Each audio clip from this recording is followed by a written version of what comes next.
All right, welcome back to my channel, The Rogue Moose. Today we're going to be reading and reacting to unpopular opinions from Reddit.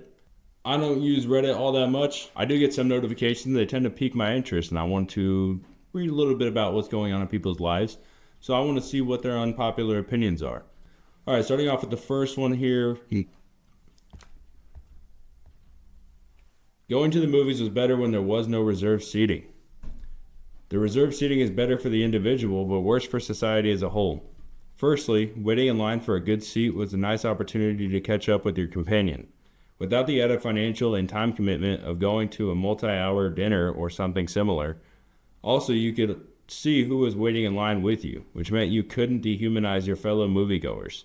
And in my opinion, one of the chief reasons why people don't give a fuck about behavior in theaters now is that there is no moment where you need to look at the face of the person sitting either side of you. And also, you didn't have to plan out your experience days ahead of time to get a good seat. Showing up 30 minutes before basically guaranteed you a good placement in the theater, unless it was something huge like Jurassic Park, in which case the waiting around just added to the hype and excitement. I acknowledge that the current system is more convenient for the individual, but convenience doesn't always mean it's better for society as a whole. Okay, I'm going to completely disagree with this. I 100% think that the new system is significantly better. I think it's more convenient. I think you get the opportunity to decide whether you're gonna go to the movie or not. With this old system, yeah, you showed up, you would see, 20, 30, 40 people waiting to see the same movie as you. And that's not a good experience. I don't want to be in a movie with 100 people. I want to be in a movie with 6 people. I don't want to get to the movie, see that I have to sit next to 20 other people and I'm in the middle of all these people. I'd rather go online and find my seat that way and see where I'm going to be seated and see how many people are going to be at the theater. That will determine if I even go or not. Also, who's showing up to the movie 30 minutes in advance? That doesn't make any sense. One, I already know that the movie's going to start 15 minutes after I get there. Regardless if I show up 5 minutes early, if I show up on time, there's still going to be 20 other previews that I have to sit through before I actually get to watch this movie. I think on average, it's 10 to 15 minutes that I'm sitting there waiting for this movie to start. I'm never showing up 30 minutes early. So this person for doing that is a psycho. If I'm showing up 30 minutes early, I'm getting my drink, my popcorn, and the candy probably refilled before the movie starts. Because then I'm sitting there for 45 minutes waiting to watch a movie. I'd much rather get there on time and then see the previews for maybe a minute, 2 minutes, and finally watch the movie. I'm not there for the previews. I'm just there for the movie. If you enjoy the previews, cool, but you don't need to be showing up for 30 minutes and sitting instead of just going and now you get to watch the movie. All right, next one here. Many people just like what they do, and it masquerades as discipline. I've been going to the gym for many years now. I'm decently strong, and my girlfriend considers me fit. Irrelevant. People might see me as disciplined, but I actually genuinely like the feeling of working out.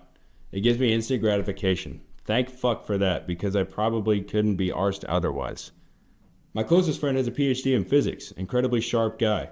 Brilliant mind. He straight up told me that he's simply lucky for being so into physics rather than disciplined. He doesn't even particularly care about his PhD, he cares about physics. To me, his endeavors are mind-blowing. I can't fathom reading about physics for thousands of hours, let alone understand it. To me, it looks like mad discipline to be able to. I do actually agree with this one. I don't think it's an unpopular opinion at all. I do think for people that are disciplined, they tend to hate what they're doing, but they still show up every day. People tend to not like lifting weights, but they still go lift weights every day. I tend to enjoy it. I never have to be motivated to do it. It's just something that I want to do. Same with work. I show up to work every single day. I rarely miss a day because I enjoy working. I enjoy something physical. My job, I walk 10 to 15,000 steps every day. I'm lifting heavy objects every single day. I just enjoy physical labor. I've worked 20-hour days. I've worked 23-hour days. I've worked full 50-hour days. I enjoy being in the workplace. Now, I enjoy being in a family as well. I never have to be motivated to be around my family. Same with this person. If they enjoy their physics PhD or if they enjoy learning about physics, great. I enjoy learning about dinosaurs, animals, really any subject. If I find it interesting, I'm going to read about it. I'm going to learn about it. I learned about Neanderthals for probably a month just because I was so intrigued by how uniquely built they were compared to humans today. So yeah, I do agree that discipline is just people that show up when they don't feel like it, when they don't enjoy it, and they just know there's benefit to it. For instance, I think it was discipline for me when I first started drinking coffee to continue to drink coffee. I hate coffee. Black coffee tastes like dirt. But I still drank it every day because I knew it had some health benefit and I enjoyed knowing that there was a health benefit to it. And then eventually it becomes like water. Even to this day, I still think it's gross, but I can drink it and not almost throw up like I used to. So, yes, I do agree that people aren't disciplined, they just enjoy it. Next one here, mega cities are more beautiful and rare sights than any natural scenery on Earth. Okay. I will read the rest of this, but this is not an unpopular opinion. This is just a wrong opinion. But let's keep going. I don't get the hype on TikToks when people travel to like Switzerland or Hawaii and show pics of lush mountains and the ocean, and people talk about how that's so rare nowadays and how cities they live in are ugly in the comments because there's no trees or greenery. There are plenty of mountains everywhere. There are also plenty of coastlines everywhere. You can see a sunset anywhere on Earth. There are hundreds of billions of trees. You know what's a truly rare scene in this world? A cityscape and skyline like Manhattan or Shanghai. You could probably count on one hand how many specific places you have to be in the world for a view like that. Don't get me wrong, Hawaii is pretty, but there's hundreds of places on Earth that look like Hawaii.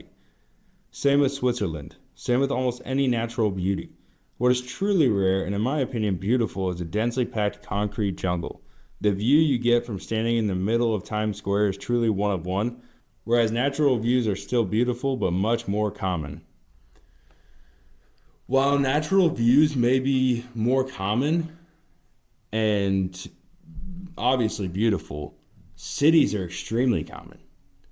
Like nature is still more vast than cities are. But have you seen a city during the day? You can make the same argument for nature at night, but nature at night, you look at the sky and you see way more stars than you do in the city. You look at the city during the day, dude, I've been to Vegas, even Des Moines here in Iowa. It's a dumpster. Davenport is a dumpster. Cedar Rapids, any big city in Iowa is a dumpster. I believe that to be true for every city on Earth. At night, they look great. The Sphere in Vegas looks incredible at night. I had a smiley face in my room at 3 a.m. I thought it was sick. But to say that the cities look better than nature is just wrong.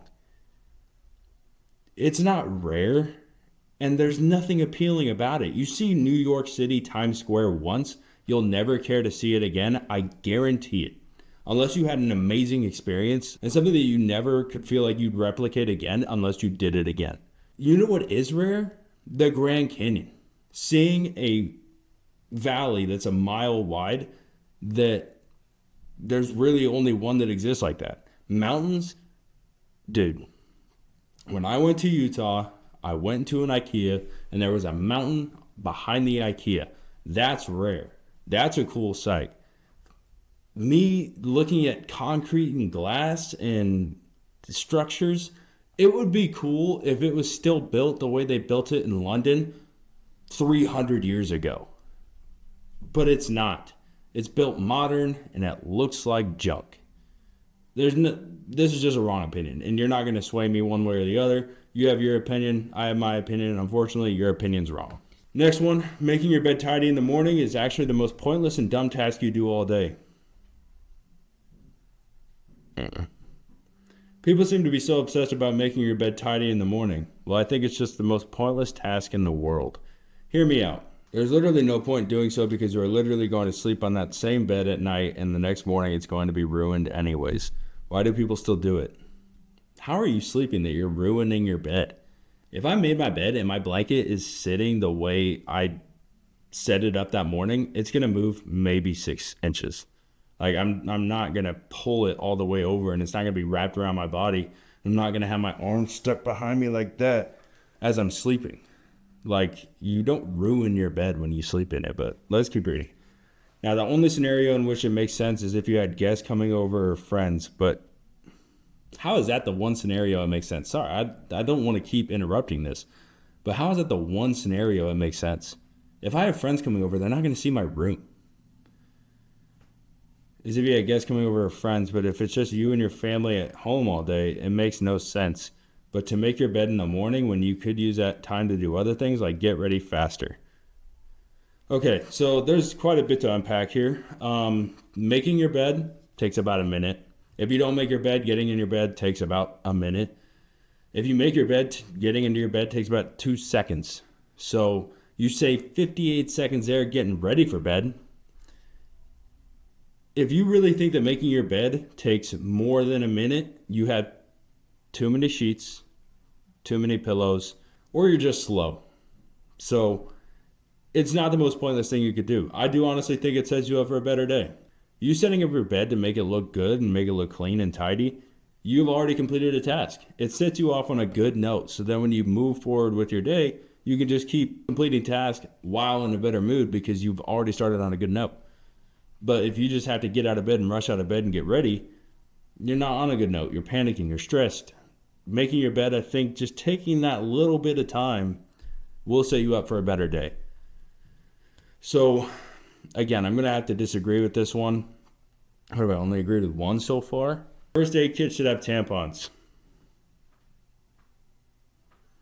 I got pilloried in another group for suggesting a backcountry first aid kit should include a tampon, so I guess it's an unpopular opinion. One guy finally conceded that it makes sense to carry a tampon, but he would not concede that it could get carried inside of the first aid kit, the box of things for when the body goes awry. It's not what a first aid kit is for. First aid kit is more so for emergencies, but we'll keep going. Edit to say every single person who concedes that it might be good to have tampons someplace, but the first aid kit isn't that place. I want you to really think about that. Where else should I store them? Up my butt? In the special girls first aid kit? So the cooties don't get on you? Why? No, you don't have to store them up your butt. You can just put them in your pocket. Am I the dumb one here? Like, I've seen tampons. They're not that big. Put them in your pocket. Put them in a fanny pack. Put them in your purse, your bag, whatever it is. Put them in literally, and you could put them in your shoe, and I don't think you'd notice. If you want to put them in a first aid kit, who cares? Right? It could go in there. But it seems like an unnecessary place when you could just have it on you and you wouldn't have to carry a first aid kit to the bathroom or find a first aid kit and take the tampon out. If you're camping for long periods of time, I agree. But if you're there for 6 hours, you'll change your tampon, twice, 3 times? You could probably just put it in your pocket and get by. So if you want to put tampons in your first aid kits, by all means, go for it. If it's something that you don't agree with and you don't think women should put tampons in first aid kits, then don't put tampons in first aid kits. But just understand, if that blood's flowing, she ain't cleaning it. You got to clean it, pal, because you said no to the tampon. Instead of introverts talking more, extroverts should listen more. I'm an introvert. I don't jump into conversations. A moment of thought forms. I wait, I process, I pick my moment, and every single time I finally open my mouth, someone talks over me, or the conversation has already moved on, or someone else says the exact thing I was about to say and gets credit for it, while I'm sitting there having said nothing at all. Last week I was in a group conversation and I tried to make a point 3 separate times, 3 times. Each time, someone louder cut in before I could finish my sentence. By the 4th attempt, I just stopped, and later someone asked me why I was so quiet, and that enrages me so much. We've collectively decided that the introvert is the one with the problem. We need to come out of our shell. We need to speak up more. We need to learn to assert ourselves in spaces that were never designed for how we communicate. The burden of adaptation is always on us. How is it my fault for being polite and letting a person finish before I talk about my point? Why are extroverts so hell-bent on making sure that they speak while interrupting others? But nobody tells the extrovert to pause before speaking. Nobody tells them to check whether they've actually let everyone finish a thought. Nobody frames their communication style as something to fix. Listening isn't passive, it's a skill, and a lot of people who pride themselves on being great conversationalists have never actually learned it. It's like no one cares to listen about other perspectives, and when I don't say anything, it's a me issue for being so quiet. when no one gave me space to talk. And somehow I'm the one who needs to work on my communication. It's a two-way street here, pal. So you need to work on your speaking and you need to assert yourself a little bit more. And they need to learn to listen. So you need to say, hey man, if I'm trying to talk, you need to shut up. Straight up. It's not rude. Like, it's more rude for them to interrupt you than it is for you to tell them to shut up because they are talking over you. Just tell them to shut up. If it hurts their feelings, the same way that it hurts your feelings, apparently, that they talk over you, they can get over it, you can get over it, right? You being quiet for the rest of the day or the rest of the conversation, that's dramatic and dumb. Frankly, I'm not here to sugarcoat feelings. I'm not here to offend anybody, but if this offends you, you need to get over it. You need to work on your ability to assert yourself in the conversation. While you may be listening, that's fine. But if you have something to say, get it out. If you're just going to sit there and say, and then never say anything, and then eventually just stop trying, then what you wanted to say or what you needed to say had no benefit to the conversation anyway. The same way with extroverts, when they speak, a lot of it has no benefit to anybody. They just want to talk. They want to hear themselves talk. I'm pretty guilty of it. If I'm around people that I enjoy being around, I do talk over people. But I also listen, right? Again, two-way street. I want to hear what they want to say, but I also have stories for a lot of things, and I want to get out what I want to say. So you just have to have that good back and forth. And if they won't shut up, my friend has no issue telling me to shut up, and I have no issue telling him to shut up, right? So you just need to be willing to do that. And if you're not willing to do it, then don't cry if they don't let you talk. All right? Last one here. The 2-week notice is outdated and should no longer be the standard. I'll hear them out. There was a time when people worked 20 plus years at their job, had pensions, and generally didn't change jobs unless they moved or changed careers altogether. That is no longer the case. Companies don't have the loyalty for employees anymore and haven't for a very long time. Every day we see layoffs at larger companies where their profit margins are huge and they are doing just fine. It has become common knowledge that your employer does not care about you and your coworkers are not your friends. They don't give you notice when laying you off. Why should I be expected to? I know this is an unpopular opinion, hence the sub. You may feel you are letting the company down or leaving them in the lurch, but realize they would boot you to the curb for 1% stock change. As they should. But the reason people aren't working 20 plus years at their jobs anymore is usually because the places do not promote or they do not pay better. Now, this is honestly, in my opinion, based on your performance. So if you suck at your job, but you think you're the guy, it reflects in your pay, right? Your managers and your supervisors, they notice if you're doing a good job. For the most part, there may be some jobs that don't. I really haven't found one yet. But if you've worked there 20 plus years and you're still making the same as someone that's starting, that's a you issue, pal. However, I don't think they have the loyalty because they can't afford to pay people anymore. Unless they are big companies like Amazon or Google or any of those places, it's harder to pay to your employees to stay. People want more and more and more and more money, but a lot of people don't deserve much more money, right? So while I do agree that they would get rid of you if they could, and you could leave if you wanted to, I do think that a 2-week notice is still good for places that will take advantage of your 2-week notice. So like if you put in a 2-week notice and then they don't try to hire anybody or they just wait till you're gone before they start posting the application, that's not a good thing, right? If a company is going to do that, then I would just leave. But if a place gets your 2-week notice and then they start looking for people that you can train to do the job that you did, the way you did it, and let them improve different aspects or do those aspects better, then that's how it should be done. But if they don't seem to care about your 2-week notice, then just leave. You either weren't that important or they don't care, right? So they probably know that they're going to find somebody new anyway, and they don't really care whether you leave or stay. So while I think a 2-week notice is still good, I think it's the right way to go about things. I do know people that have never put one in, tends to not hurt them all that much. So if you don't want to put in a 2-week notice, don't. I don't recommend it. I think it's a good thing to put in a 2-week notice, especially when you're going to your next job. and they call your previous employer, which I don't know any jobs that actually do this, but if they do, kudos to them. But if they call your previous employer and they say, hey, how were they as an employee? And your boss says whether you were good or bad, and then they say, and they left without any notice, it's not a good look for you. They're going to question you about it, and you've got to explain. And you saying, well, they didn't care about me, really not a good excuse for you to leave. So, I don't know.